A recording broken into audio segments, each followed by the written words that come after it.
Well, hello everyone, and welcome to this webcast on raising global citizens. I'm Tony Jackson, Vice President for Education and Director for the Center for Global Education at Asia Society. And this webcast is one of a series of webcasts called Teaching Truth to Power. Now, within Asia Society's mission to create bridges of understanding between people of Asia, the United States, and the world, we are relentlessly committed to equity. And specifically for nearly 2 decades, the Center for Global Education has advanced education for global competence as an approach to both globalizing teaching from across the curriculum and through that developing in young people a mindset that abhors and actively works against racism and inequality. We developed our approach to education for global competence by asking experts in education and other fields around the world, how's the world changed and how does education need to change to really enable young people to be successful in this new global environment?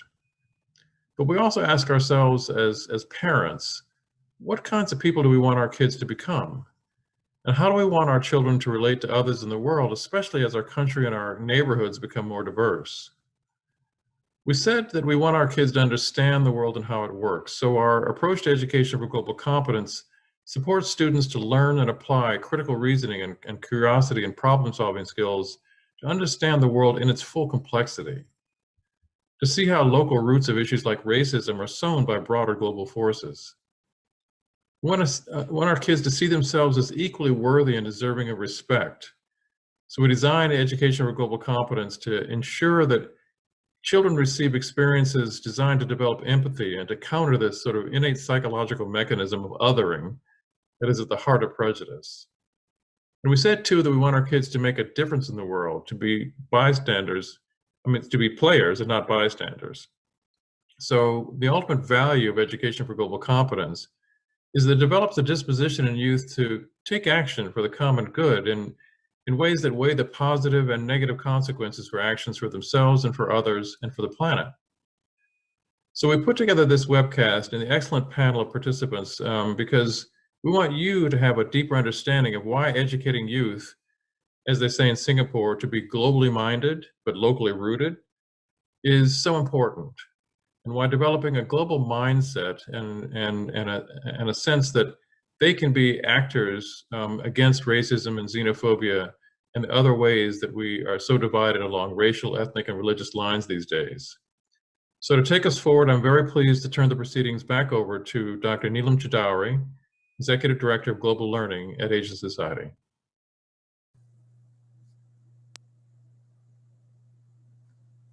Good evening, everyone, and thank you for joining us today for our panel discussion on raising global citizens. As Tony said, I'm Neelam Chowdhury, Executive Director of Global Learning Programs at Asia Society. We have a great lineup for you today, so I will get right to introductions. First, we have Shanita Gutierrez. Shanita has been dedicated to international education going back to when she was a teenager, when she founded a nonprofit program for marginalized youth in Panama City, Panama. She has taught in 6 countries throughout her career as a classroom teacher and language specialist. Her devotion to learning has led her to Pine Street School, a language immersion and international baccalaureate school based in downtown Manhattan, where she's also the diversity, equity, and inclusion coordinator. Welcome, Shanita. Jennifer D. Klein has taught college and high school English and Spanish for 19 years, including 5 years in Central America. As a former head of school with extensive international experience, Jennifer is also committed to intersecting global project learning and with culturally responsive practices. She is the founder of Principal Learning Strategies and the author of the Global Education Guidebook. Thank you, Jennifer, for joining us today. Kathleen Wong is a lead founder of the Pioneer Valley Chinese Immersion Charter School in Western Massachusetts. Her school is a K-12 public charter school with a diverse student body from over 30 rural, suburban, and urban communities. All students are required to take Chinese, and the high school is an international baccalaureate diploma program. This is Kathleen's 14th year as principal, and she has almost 20 years of experience in education. Thanks for being here with us, Kathleen. And finally, our moderator for this evening is Homa Tavangar. Homa has been in the field for over 3 decades. Her work has addressed themes of culture, innovation, leadership, and global citizenship. Homa is the author of the best-selling book, Growing Up Global, Raising Children to Be at Home in the World, which was the inspiration behind NBC Universal's animated series, Nina's World, starring Rita Moreno. Her other books and publications include Global Kids, the Global Education Toolkit for Elementary Learners, and her 2021 release, 9 Big Questions Schools Must Answer to Avoid Going Back to Normal, because normal wasn't that great to begin with. Homa has lived on 4 continents, has heritage in 4 world religions, and speaks almost 4 languages. Welcome, Homa. We are so pleased to have all of you here today to speak to this very important topic. For our audience, we will be taking questions later in the program, so please be sure to send them through the comments, either on Facebook or Twitter. Homa, you may begin whenever you're ready. Thank you. Thank you so much, Neelam. That was a really generous introduction, and it was great to hear from Tony Jackson to kick us off. And it's great to join the Asia Society. I really feel over more than a decade, you've all been really wonderful friends to me and to my work. And kind of to kick us off with the topic of this panel, this idea of friendship. All of us on this panel have just known each other for a short time, but we already share so much. And I do feel like this is going to be a conversation among friends. And I frame it in this way because I think of this topic of global citizenship. Ultimately, for me, a global citizen has this disposition like a friend to the whole human race. And so for me, this is so special to be among friends like this. And so we want to kick off our conversation with the basic, really important question for each of you. What does global citizenship mean to you, and why does it matter? So how about we kick it off with Shanita, please?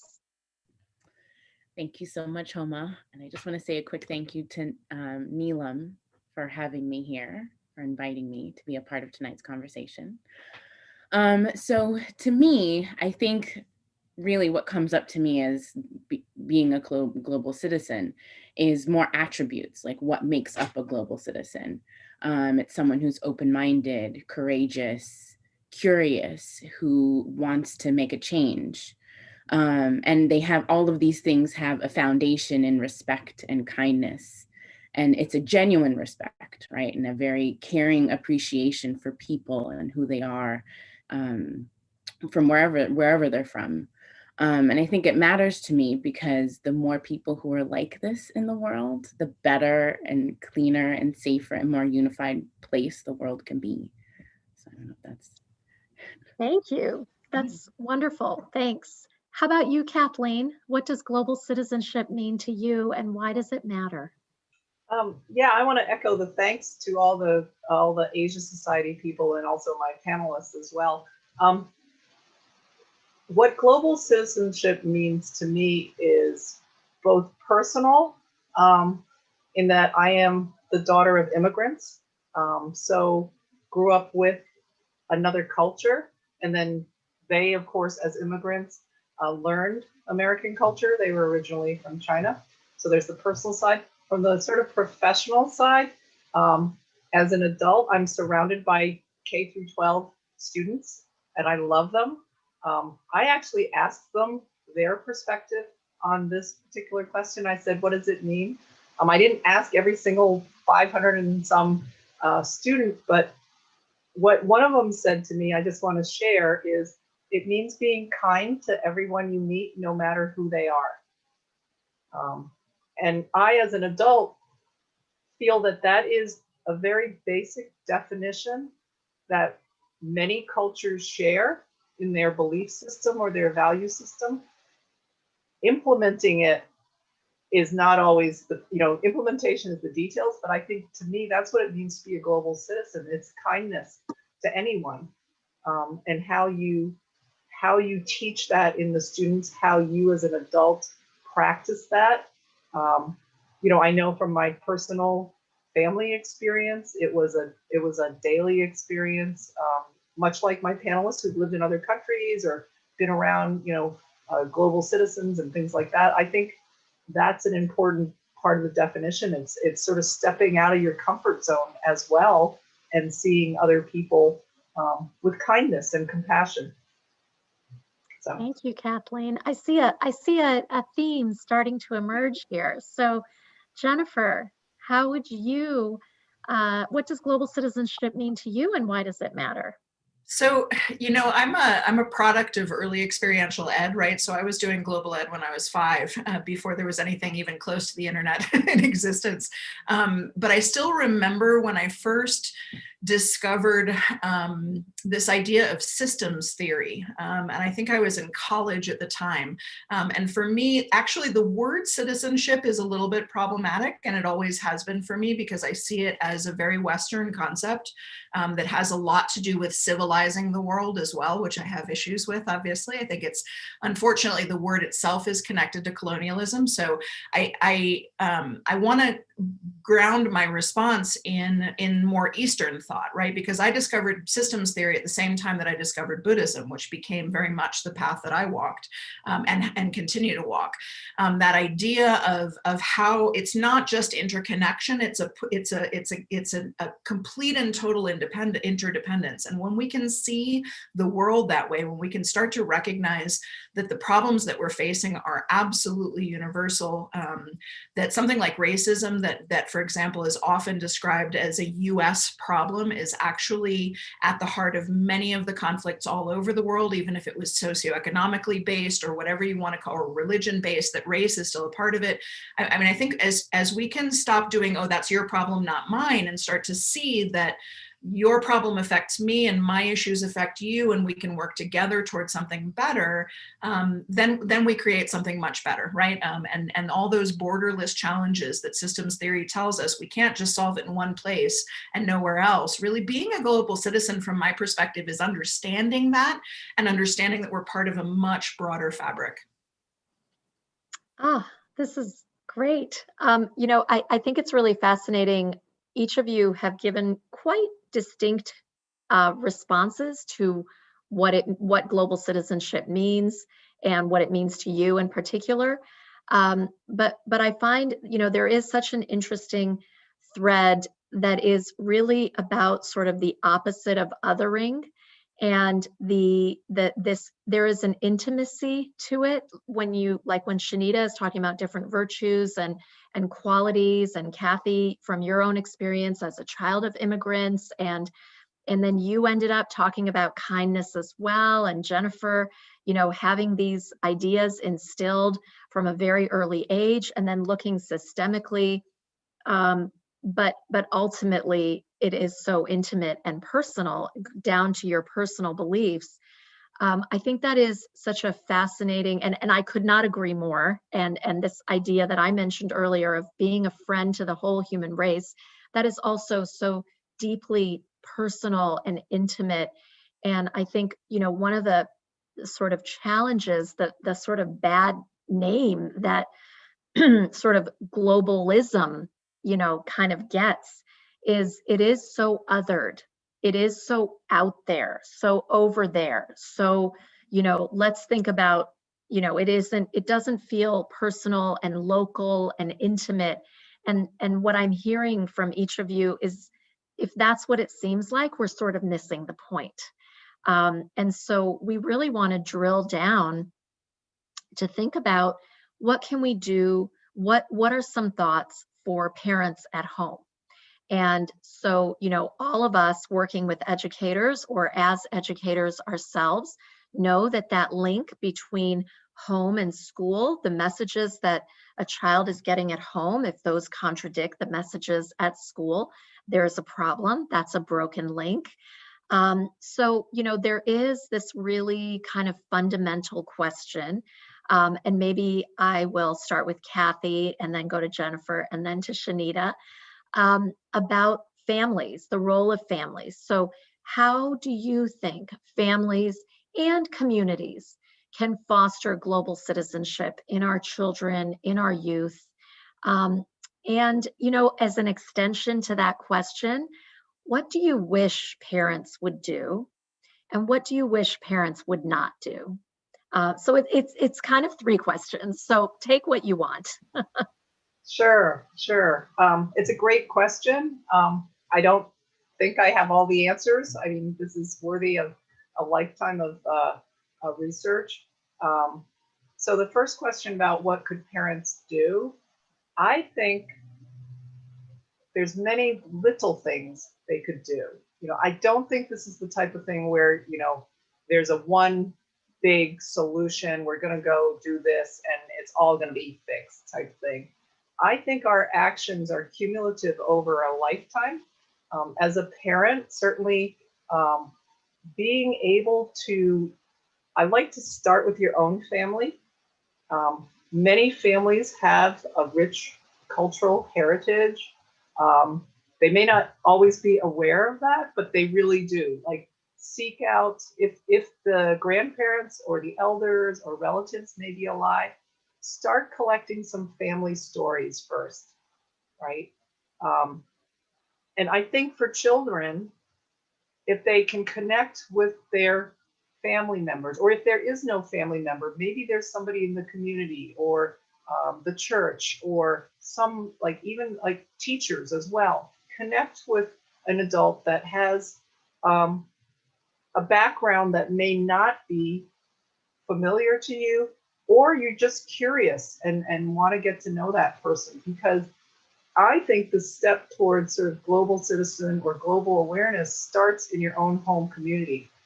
Certainly where we are, I'm in Massachusetts, where we are, you know, I know a community that may be more rural is very different than a community that's urban, right? So you can start, it's very accessible to start in your community, branch out from there. You start with your family, then your community, and then branch out from there. And I think it's also one of the things where set your goals to be achievable, right? I think sometimes parents want to say, you know, I'm going to do this all in 6 months, or I'm going to do this all by the time they're 12 years old, right? It's a continuum of a lot of little things. I also think one of the key things for parents is to teach the kids to be curious, because the kids themselves have a lot of questions. We as adults should not think that there's an answer that they have to seek out and this is it. I think it's our job to say, explore out of your comfort zone, right? Explore, you know, maybe even just explore a town that may be 20 miles away, right? Right. Get involved in community service projects when you're old enough, right? Like teenagers, get involved in your community. Get involved in groups that maybe you never thought you could get involved with, but take a little bit of a calculated risk, and get to know the people, because this country has a very rich heritage of people from many different backgrounds. And as Jennifer mentioned, you know, racism, well, there's that, there's class differences, there's language differences, there's, you know, things like that. If we can teach the children that in a safe way, branch out and meet people that are not just in your comfort zone. I think that's one piece. And so that's sort of my approach to it is, you know, you start with baby steps, but you also realize that this is a continuum of learning, and that when your parenting is done, when you have a young adult, the hope is that they have the skills to go continue this work into their own adulthood. So That's fantastic. Thank you. That's wonderful, Kathleen. Jennifer. You know, I'm thinking now like a former English teacher. You know, my answer probably would have been different before COVID hit, you know, and I hope that someday we can go back to one of the answers, which is travel with your kids, get them outside of their bubble, of their comfort zone, get them into new places, make sure that they're challenged by real life in other parts of the world, right? And that they have opportunities not just to see the world through the window of the tour bus, but that they really do homestays, that they live in communities, that they talk to local leaders, so that they learn to honor all of these different perspectives. But as an English teacher too, I mean, I think there's so much that we can do through books, especially in early childhood. There's so much that we can do through really thoughtful choices that build empathy, that build that ability to listen to a story very different than our own, to honor the experience that's very different from our own. And in my home, I was raised by Jews, and so my Jewish upbringing was very, very clearly like, you can't be okay if your neighbor's not okay. It was a central value. You have to step forward and do something if you know that your neighbor's not okay. So I think, sometimes we find it in our faith paths in our homes, sometimes we find it in a different way, but finding ways to really build that deep empathy and to give them ways to do something with it too, right? Giving our kids ways, whether that's a service project or, something as simple as a letter to the nurses in my community or my teachers or whoever it might be right now.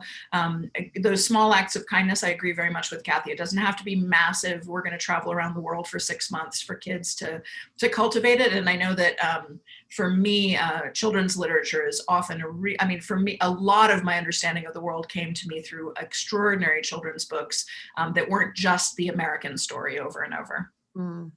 That's great. Thank you so much, Jennifer. That seems like a really good segue for Shanita. But I will just repeat the question. How can families foster global citizenship in youth? And what do you wish parents would do or not do? So I love that, Jennifer and Kathy, I feel like you kind of set me up for like a really good, to be able to like speak to all your points. I think the first thing is, yes, what we've all said, it starts at home. It's with the family, what we're doing all together at home.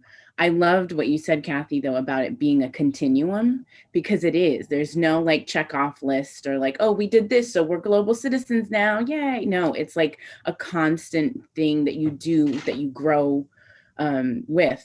And then Jennifer, what you were saying about literature, and like I was clapping because it's exactly, yes. I think it was Jacqueline Woodson that had said, sometimes children, if you're limited in, even now, like COVID, think of COVID, we can't go, we can't travel, but books are the way that children can explore the world. They can get to know different cultures. And like Jennifer, you said, building empathy, storytelling too. And Kathy, you mentioned that as well. I think growing up, and my grandmother's stories were like, they were pivotal in my life. I could go back and reference them and go, ooh, or think of like, how am I going to act or be in a situation based on what my grandmother had told me, or the stories that my mom had told me. So all of these lessons that were learned through all of this storytelling. At Pine Street, Eileen Baker, our head of school, she works with us when we're developing units, and we do something, she's said something called concentric circles.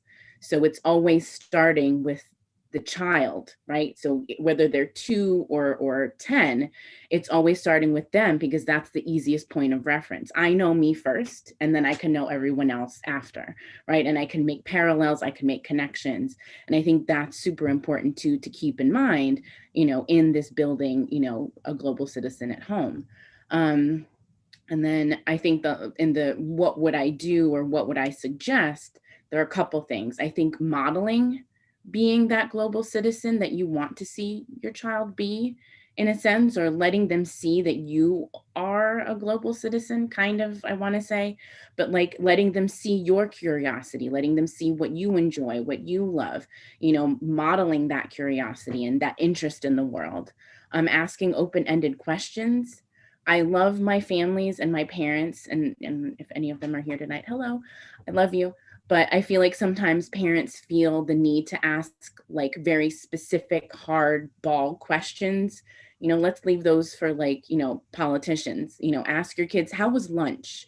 What happened because it's the social, and that's always a really good opener. Oh yeah, so we did this, or we had, peas. Oh, I hate peas. And it builds a conversation and it gets it going. Ask why too. That's another really great. And sometimes they'll say like, I don't know. And don't be afraid to not know. Yeah. Don't be afraid to kind of like, oh, I have no idea, or let's look into that together and explore things as a family. Thank you. Well, those are great. And it really makes me think about also just my own experience as a parent. And this is something I wrote about this a lot in Growing Up Global, but the idea that, when I made global citizenship sort of a project for my kids, they could smell it from a mile away and they wanted nothing to do with it. But when it just was part of my own modeling, my own curiosity, like you talk about, Shanita, my own exploration, following my own curiosity and interests, and then sharing that with my kids. And just this can be so authentic. And so many times, parents, our interaction with our kids is so much about what we need to do, things we need to get done. It feels naggy a lot of time. You may be the bad cop if you're listening to this, if there's a good cop, bad cop in the equation. And the beauty of, I think, exploring the world through the lens of a global citizen, it really is like this exploration. And especially now with COVID, with not being able to travel, of course, the favorite thing, the best thing is to travel the world with our kids. We can't do that. So what can we do?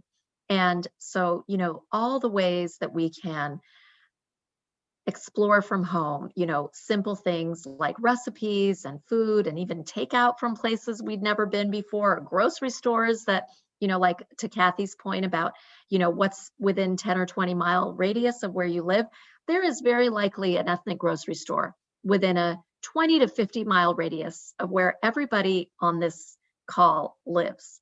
And that's sort of the beautiful story of if you're in the United States, so and it isn't just on the coasts, it's everywhere. And another thing is, like, a lot of people are watching a lot of TV and movies and streaming these days. There is so much good content on the streaming channels, for children from around the world. And like, even that, like, maybe I'm tired of reading a book, but there are so many options just to get started with, little by little, day by day, the small steps that we can take can be really powerful. Yeah, Kathy. I was going to say one thing that I like also doing, and again, being around students ranging from 5 years old and up, is language learning. And Jennifer, you're a former English teacher. Sunita, you're there.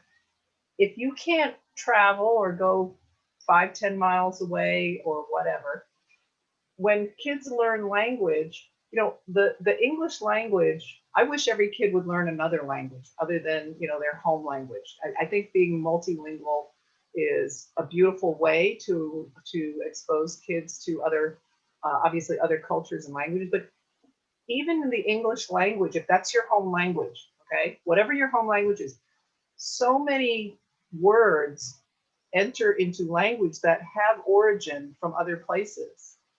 And as children read books, or they encounter phrases, or they see a word that they just giggle over because it just sounds interesting, or things like that, if a parent can afford a dictionary, just a simple dictionary, it has the roots and the origin of the words. And that can be a simple sort of way to start a dialogue with a child. And it doesn't even matter their age, because you could make it a game. You could pick a word of the day or a word of the week, or let the kid look at that dictionary. I used to love reading different dictionaries, believe it or not. Now people do things online.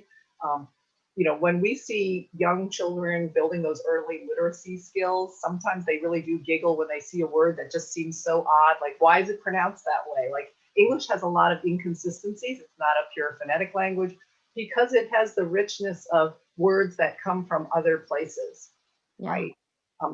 Like even Massachusetts, the word Massachusetts, that's a Native American word, right?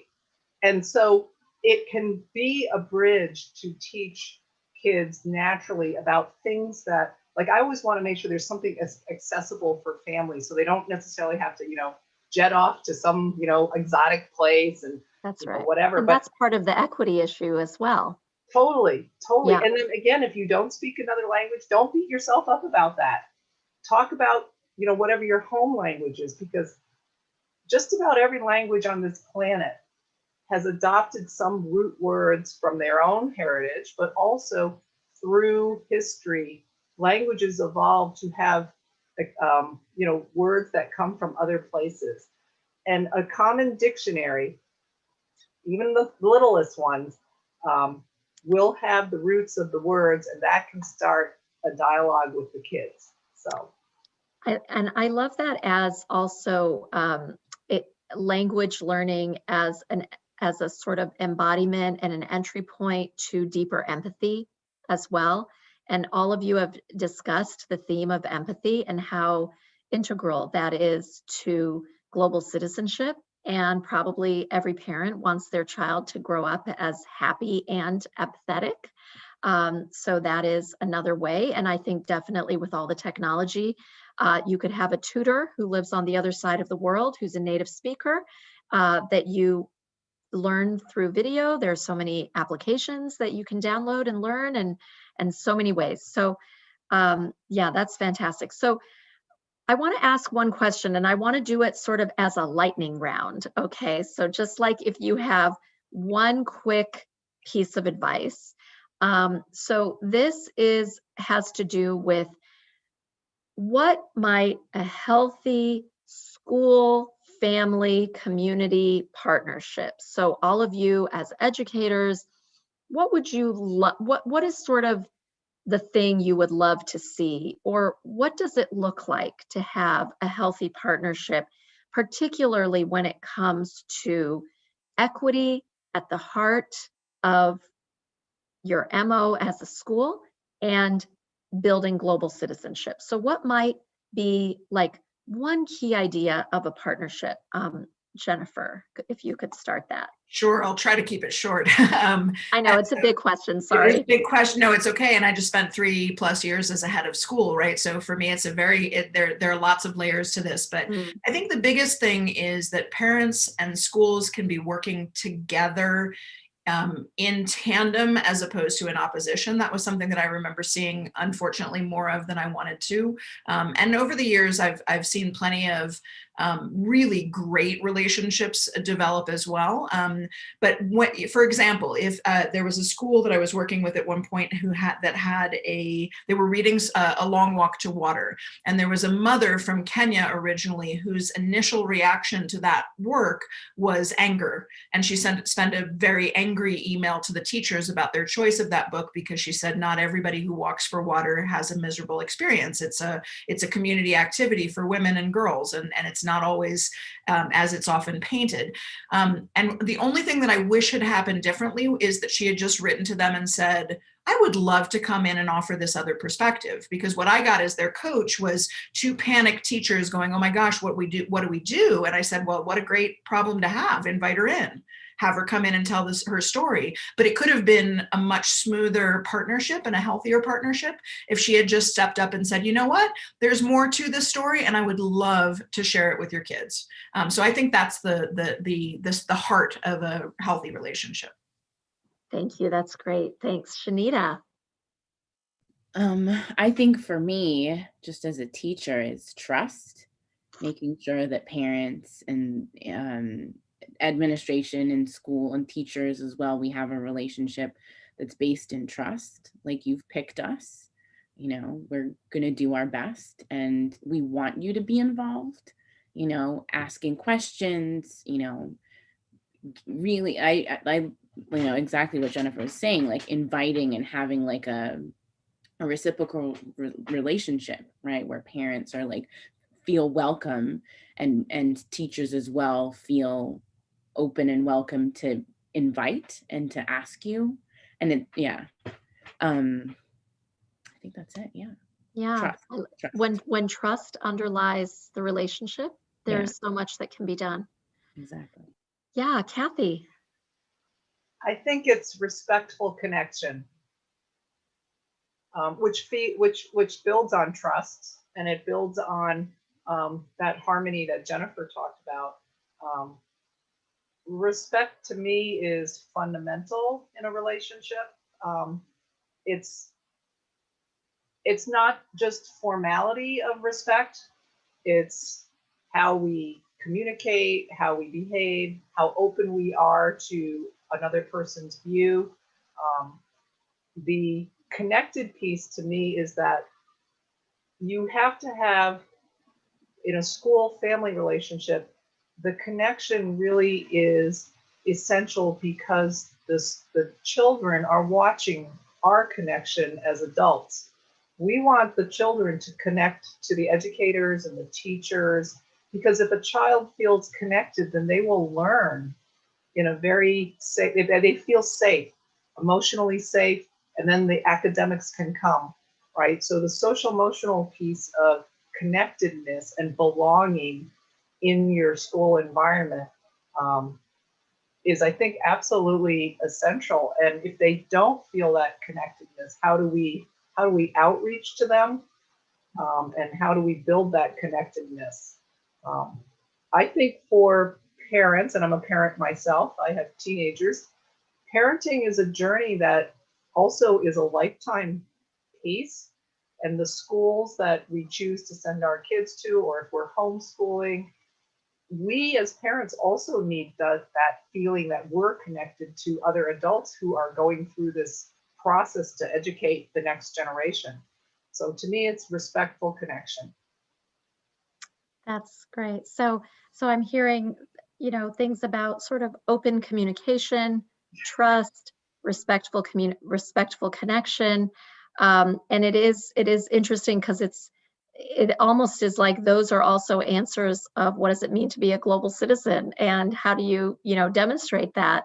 And so those lessons of global citizenship really are so applicable to so many elements of life, partnership, friendship, authentic connection, communication.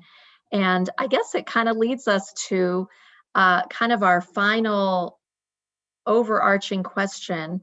It wouldn't be an Asia Society program if we did not refer to the fantastic model of the 4 domains of global competence. And I have to say that this model, these 4 domains, and they have been communicated in different formats graphically, but it is it is a deceptively simple and elegant model to help build global competence in the classroom.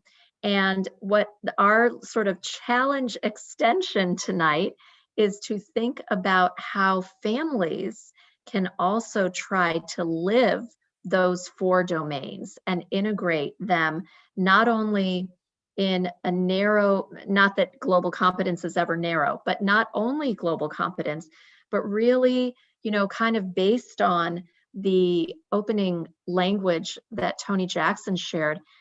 He talked about the unrelenting commitment to equity, and I loved that. So how can this help us realize at home, not only in a global lesson at school, an unrelenting commitment to equity? And I'm just going to walk through really quick what these 4 domains are in the order that we're going to talk about them. So the process of global competence kicks off with investigating the world. And that means students investigate the world beyond their immediate environment. I also often think of it as when you're researching, get beyond the first page of Google, go beyond the textbook, go beyond sort of the usual suspects of where you look for information, widen your aperture of the possible information, the voices that you are drawing from, and, kind of let that be your guide. So the next domain is to recognize perspectives. So this is the deep empathy where students recognize their own and others' perspectives. So you may never be the one who is carrying water a couple miles, but reading the stories, thinking about those individuals, considering through a lens of empathy what they may be going through is part of this process of at least attempting to recognize perspectives. And then communicate ideas. So that has to do with students communicate their ideas effectively with diverse audiences. And I think of that as using diverse technologies, go beyond the poster and the worksheet and the exam to demonstrate your knowledge. How do you demonstrate that knowledge? And then take action. So this is the one that I think makes whatever you're learning unforgettable. You are experiencing it. You're translating ideas into actions to improve conditions, to make a difference out there in the world. So it's an amazing model for teaching. It's an amazing model for the classroom, but let's also think about how we translate this. So Shanita, could you talk to the domain of investigating the world, please? So at Pine Street School, this is huge because we have our curriculum is based in using the city as a classroom. So we do get out there. We encourage our kids to explore, looking at different places just in downtown Manhattan. It's absolutely amazing just to all the history that's down there. But looking at the family, investigating the world within your neighborhood, or even your house, your block. If you live in New York City or wherever in the world, there's so much history in just where we are, and encouraging that. But I think the main thing is to let your children lead you. Look at what their interests are. Look at how they play, what they play with, what are their interests. Explore those with them and have them, like I had said before, see you and see what you're interested in and explore the world together. And just really encouraging that natural curiosity and fostering that and making your home an environment for learning and for exploration, making them feel safe to ask questions and to wonder and to, make noticings and to ask all those difficult questions. And then, explore your neighborhood, go to all the different, restaurants, like all the things that we've talked about already, different food, takeout, all that stuff, Yeah, and I want to say, Shanita, it is amazing to be in Manhattan to do that. And I spent most of my childhood and adolescence in Fort Wayne, Indiana, not known as a cosmopolitan hotspot. And there are so many opportunities to do that also in Fort Wayne, Indiana.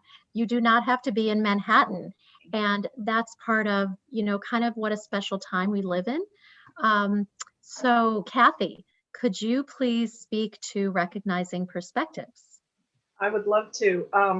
And I'm not in Manhattan either. We're in Western Massachusetts. I do love New York. So for us, recognizing perspectives was a fundamental piece of the design of our school. We're a public charter school and serve a region of service of 39 communities spanning rural communities. These are very small, rural, sort of New England towns where you might have a population of 500, 600 people, and there's more trees and wildlife than people, so very rural. And some of those communities didn't have internet until very recently. We're in this COVID thing, so we're seeing the inequities of rural communities, and we also support a suburban set of communities. Okay, and then we also support urban communities where we see urban poverty or situations that you might see in much larger cities. So for us, by design, we wanted kids from all different backgrounds, geographic backgrounds, rural, urban, suburban, to come together in a school. And they learn from each other that even though they may be from a neighboring town, those towns could be very different. And I think that to expose a child to that when they're younger, when they have less preconceived notions, was a key part of our mission to have kids, learn about other perspectives. One of the key things I think is you not only look outside, to your community or to out of your comfort zone, which I talked a little bit before. But we're also trying to teach kids some self-reflection to understand themselves, because we know that you can only sort of control yourself and how you view the world, right? You know, a lot of people may try to control others or, you know, do sort of the tourist thing and say, I'm going to visit this country and then therefore I understand this country or I understand this culture, right? That's sort of, I don't blame them for that, but it can be very hard to see sort of something authentic or deeper if you yourself are not sort of open to it. So I think you gain perspective of other people or other people's perspective first if you have the opportunity to meet people who are not in your sort of normal sphere of interaction, or maybe a little different or similar than you. I actually think a lot of kids find out it doesn't matter if you're from a rural or urban environment, you got a lot of similarities, right? I like very much when kids play together. You know, they're not caring where they're from, they're just playing together. And, you know, a 6-year-old can play, you know, on the playground with another kid, but so can a 17-year-old. It's just, you know, and even an adult, you know, we socialize, you know, with our adult friends or whatever, and we have to also step out of our comfort zone, so to speak, sometimes. But that takes our own self-reflection to say that I am okay doing that, and I will do that. So I really do think for parents and other people listening, don't forget about your own sort of self-care and your own self-reflection to understand your own perspective, and be confident that you can have that inner strength to, you know, sometimes stepping out of your comfort zone is risky, but have that inner strength or build that up somehow so that you can step out of your comfort zone. Because a lot of times people don't feel comfortable and then they sort of get really worried about it, or they get anxious, or they, you know, they don't take that next step. But it's like, you got to do that also for yourself. So Yeah. Thank you. It's almost for parents, I think it's like expanding our comfort zone, and then that creates a wider comfort zone for our own kids too. Yeah, so the third domain is communicating ideas. So I'll just take that really briefly. You know, it's different, you know, what you would do in a school project for communicating ideas versus in the home environment. And it makes me think about, there's something that I really urge parents and teachers to kind of flip the script with our kids, is switch from asking our kids, and you know, all of us grew up being asked, what do you want to be when you grow up? And just thinking about how we talk to our kids. That is a very sort of final, heavy, high pressure, high stakes question. And if we switch some of our communication with our kids, so from what do you want to be when you grow up to what problem do you want to solve? And so you begin this journey of not just being curious, but thinking about how you might be of service, how you might be useful. What do I need to learn in order to be a problem solver, to make a difference? It might be in terms of communicating ideas. It might mean I need to learn a particular language. It might mean, you know, lots of different ways to learn to communicate, and kind of going back to, you know, the different sources of information, the different types of media that I would not only consume, but maybe also produce. And, you know, I think it's a lot of flipping and switching. I'm combining those words. Flipping and switching mindsets, and expanding and adapting a lot of new, to me, they're very abundant mindsets. And I think as parents, we want our kids to have a more open, abundant, visionary, maybe, mindset. And sometimes it, you know, also in communicating ideas, it's also being really clear about what matters to your family. And so, you know, that these are our values are global citizenship. Our values are caring about how people around the world are doing. Our values are, we're going to take time to do service on a regular basis. If you know, and if that matters to you, you're doing more than giving lip service to it. So I think that domain in particular is pretty different for home and school, but it's something, you know, it's almost like you get practice thinking about it. And then the final domain of taking action, Jennifer.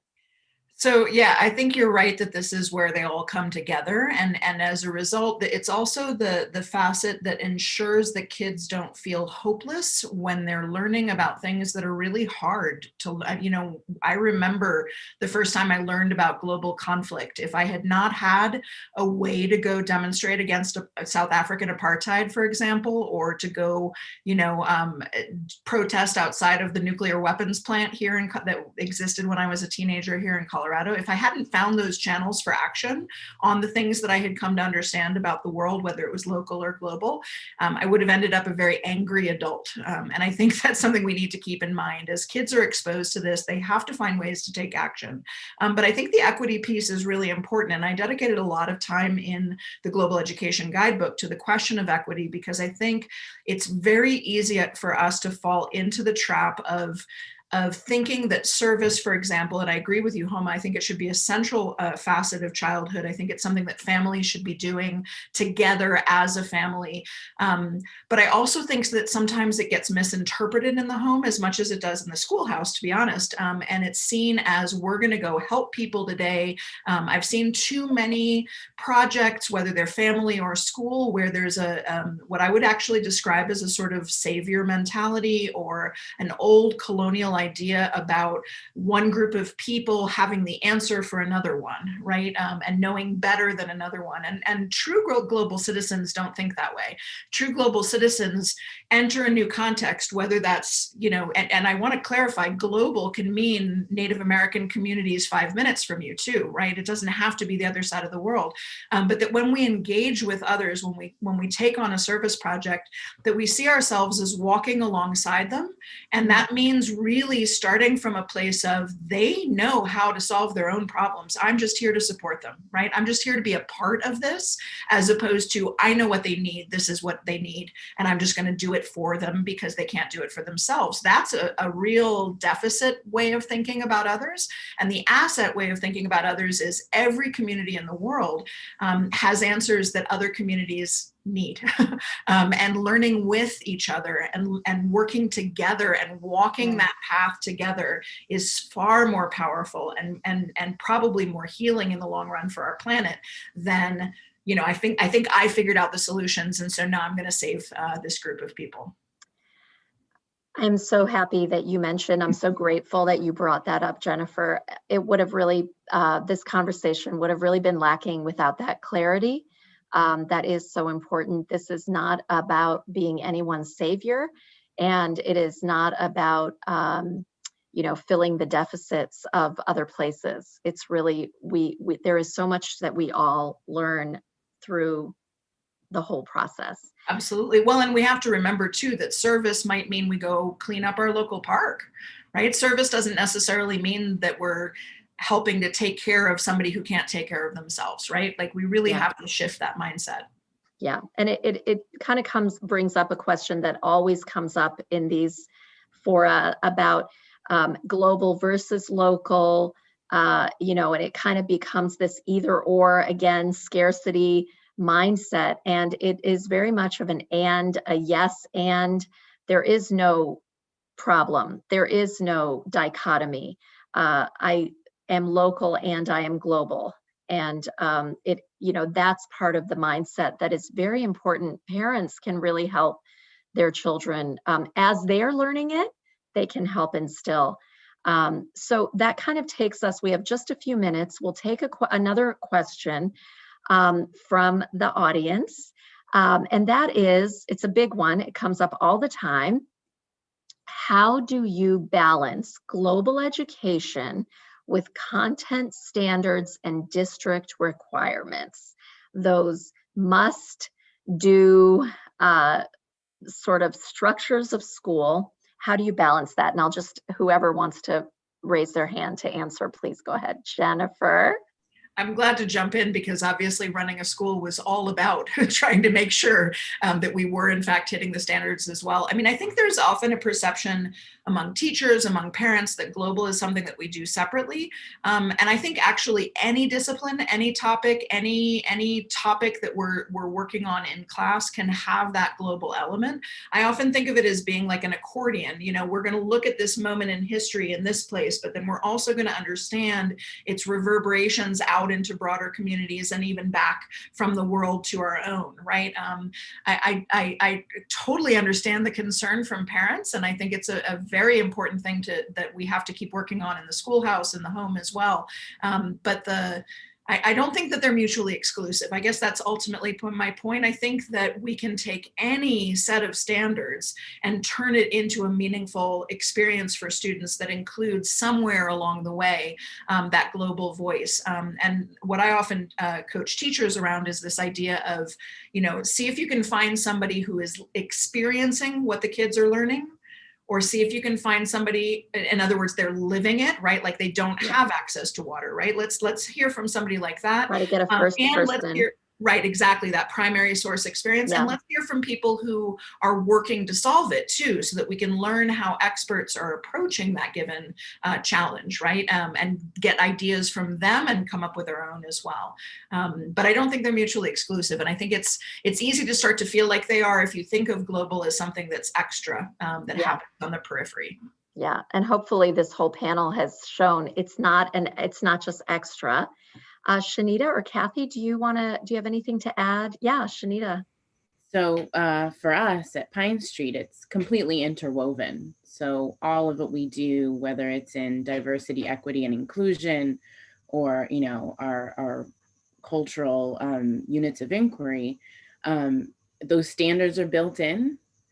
That being said, there are times when we have to do something that's, you know, outside of that, and we just focus on what the children need. But it's always based on, again, concentric circles, what the child needs, and hitting those standards as well. So, but it's all working together in our planning and how we go about it and how we organize lessons. Yeah. And it sounds like there's such a coherence.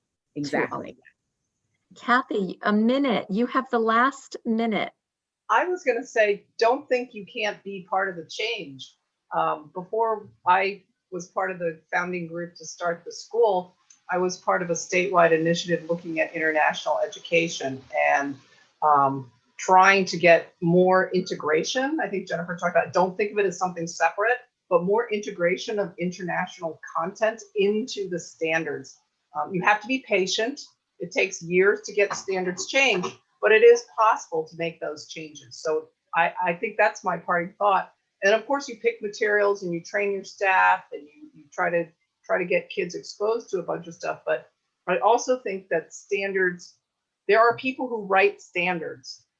It's a whole piece that, you know, not everybody might be interested in, but it's not impossible to get standards changed and have more of that international global content written into the standards. So that's what my sort of piece of advice is. And parents can get involved too. You know, call your Department of Education or something like that. So let your districts know this is important to you. Let your schools know that you are paying attention and this really matters. Yes. So thank you. Our hour is up. It flew by. Thanks to Jennifer, Shanita, Kathy, Tony Jackson, Neelam Chowdhury. This was a wonderful conversation. We really appreciate it. Hi, everybody. Thank you so much for a wonderful panel. I really appreciate all of your time, your expertise, your experience. There's a favorite quote of mine from the evening from Jennifer.